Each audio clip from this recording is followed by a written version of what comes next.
नमस्कार दोस्तों, हमारे चैनल पर आपका स्वागत है। हमारे हिंदू धर्म में पुनर्जन्म, पाप पुण्य, धर्म अधर्म की अधिक मान्यता है।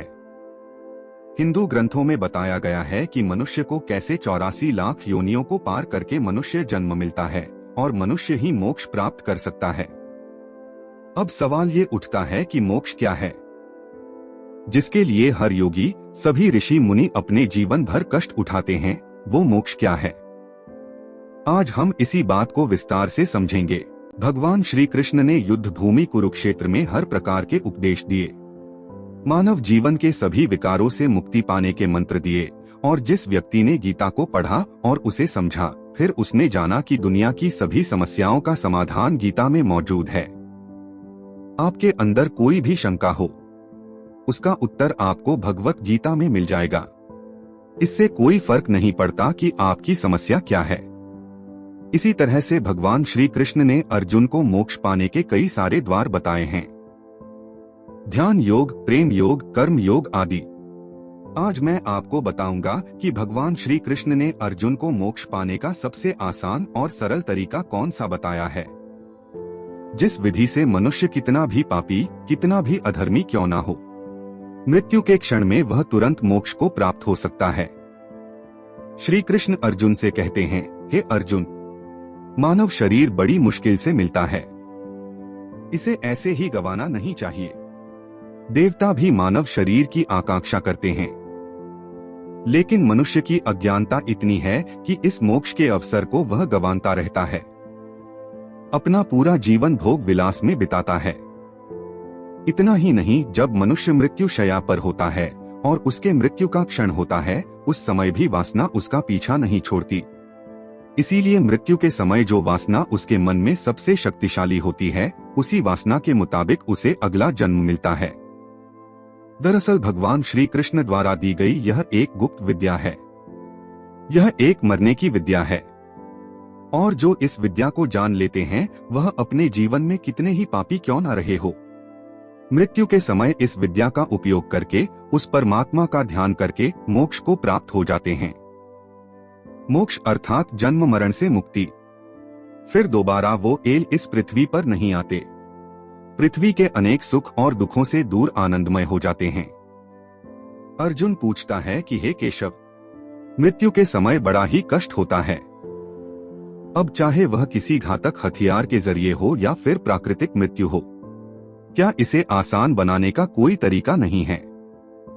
कृष्ण कहते हैं, हे अर्जुन, यह प्रश्न मृत्यु को आसान बनाने का नहीं है, बल्कि जीवन मृत्यु के चक्र से निकलकर मोक्ष प्राप्त करने का है।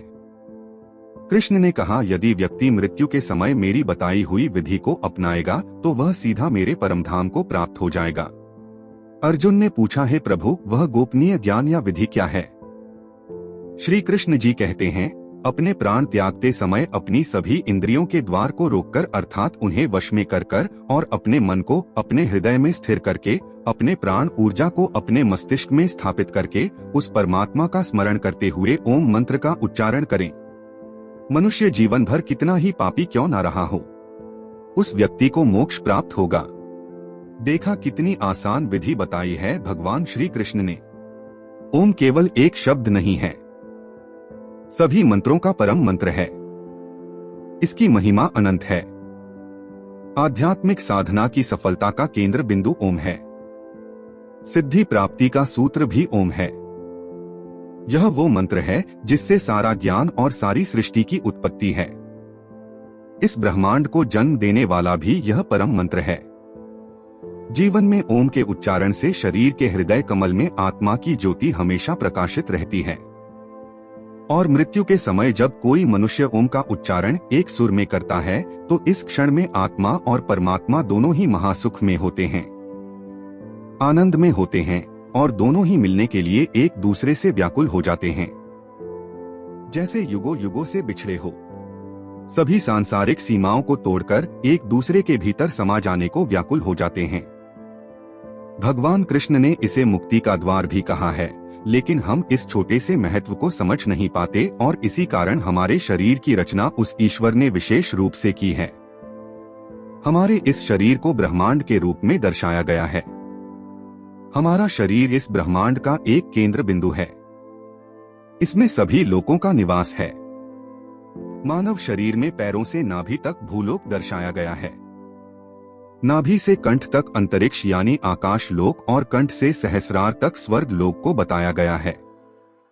और सिद्ध योगी मानव शरीर के इस बनावट को बहुत अच्छे से समझते हैं। इसीलिए सिद्ध योगी अपना शरीर त्यागते समय अपनी प्राण ऊर्जा को ऊपर की ओर उठाकर विशुद्धि चक्र अर्थात कंठ में ले आते हैं और विशुद्धि चक्र से आगे आज्ञा चक्र से कपाल में ले जाकर सहस्त्रार चक्र पर स्थापित करके अपने प्राण निकाल देते हैं।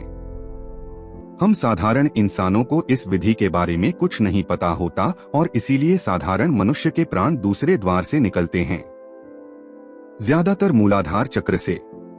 लेकिन ज्ञानी पुरुष की प्राण ऊर्जा सहस्त्रार चक्र से ही निकलती है। ज्ञानी पुरुष की मृत्यु के समय सहस्त्रार चक्र यानी उसके कपाल की तरफ से क्षतिग्रस्त हो जाता है और इसीलिए सनातन धर्म में मनुष्य की चिता जलाते समय उसकी कपाल पर डंडे से मारने की प्रथा चली आ रही है। ज्ञानी पुरुष के तो यह स्वतः ही हो जाता है, लेकिन हमारी प्रथा के अनुसार हम जबरदस्ती सहस्त्रार चक्र पर चोट करते हैं। मित्रों, जबरदस्ती मोक्ष पाया नहीं जा सकता। देखिए भगवान श्री कृष्ण ने कितनी सुंदर व्याख्या की है। मनुष्य के जीवन में केवल 2 समय बड़े ही महत्वपूर्ण होते हैं, उसके जन्म का और दूसरा उसकी मृत्यु का समय। जो मृत्यु के समय अपने होश में रहकर ओम का ध्यान कर लेता है वह परमात्मा में विलीन हो जाता है। यह थी भगवान श्री कृष्ण द्वारा मोक्ष प्राप्ति की सबसे आसान विधि। परंतु क्या हर कोई इस आसान विधि को कर पाएगा? इसलिए इस बात को ब्रह्मसूत्र के भाष्य में श्री आदि शंकराचार्य बताते हैं कि मृत्यु के समय 100 बिच्छुओं के एक साथ डंक मारने जितना दर्द होता है। आंखें धुंधलाती हैं और घोर रूप में खड़े यमदूत हमें दिखाई देते हैं। उस समय जीवन भर किए पापों के कारण भगवान का नाम भी नहीं लिया जाता और गला सूखने लगता है।